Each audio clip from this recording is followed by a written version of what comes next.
యాదాద్రి భువనగిరి జిల్లా భువనగిరి వినాయక చౌరస్తాలో వికలాంగులు ధర్నా నిర్వహించారు. జిల్లా కేంద్రంలో డబుల్ బెడ్రూమ్లను ఆక్రమించుకోవడానికి ఎన్పీఆర్డీ నేతలు పిలుపునివ్వడంతో ధర్నా చేశారు. ఈ సందర్భంగా వారు మాట్లాడుతూ వికలాంగులకు డబుల్ బెడ్రూమ్ ఇళ్లు మంజూరు చేయాలని డిమాండ్ చేశారు. ధర్నాను అడ్డుకున్న పోలీసులు ఎన్పీఆర్డీ నేతలను అరెస్టు చేశారు.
వికలాంగుల హక్కుల జాతీయ వేదిక యాదాద్రి భువనగిరి జిల్లా కమిటీ ఆధ్వర్యంలో డబుల్ బెడ్రూమ్ ఆక్రమణకు వచ్చినటువంటి వికలాంగులను ఈరోజు ప్రభుత్వం నిరంకుశంగా నిరసన వ్యక్తం చేయకుండా అరెస్ట్ చేస్తున్నటువంటి పరిస్థితి.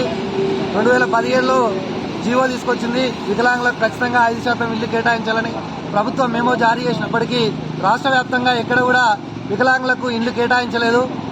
వికలాంగులకు ఇల్లు లేక ఉన్నటువంటి కుటుంబాలలో పోషించుకోలేక అన్నదమ్ములతోటి కొట్లాడి వాళ్ళతోటి ఇల్లు లేక మొత్తం వేరుపడి వచ్చేటువంటి 3016 పింఛన్ తోటి 5000 రూపాయల ఇంటర్నెట్ కంటుకుంటూ ఉంటున్నటువంటి పరిస్థితి మనకు అనిపిస్తూ ఉంది. అయినా ఇట్లా వికలాంగులకు డబుల్ బెడ్రూమ్లు రాష్ట్ర వ్యాప్తంగా ఎక్కడైనా కేటాయించకపోవడం వల్ల వికలాంగులు అనేక రకాలుగా ఇబ్బందులకు గురవుతారు. దయచేసి ఖచ్చితంగా వెంటనే ప్రభుత్వం వికలాంగులకు డబుల్ బెడ్రూమ్ కేటాయించి వారిని ఆదుకోవాలని చెప్పేసి సందర్భంగా డిమాండ్ చేస్తా ఉన్నాం. లేకపోతే ఈ ఉద్యమాన్ని రాష్ట్ర వ్యాప్త ఉద్యమానికి శ్రీకారం చుట్టి పెద్ద ఎత్తున ఉద్యమిస్తామని హెచ్చరిస్తా ఉన్నాం.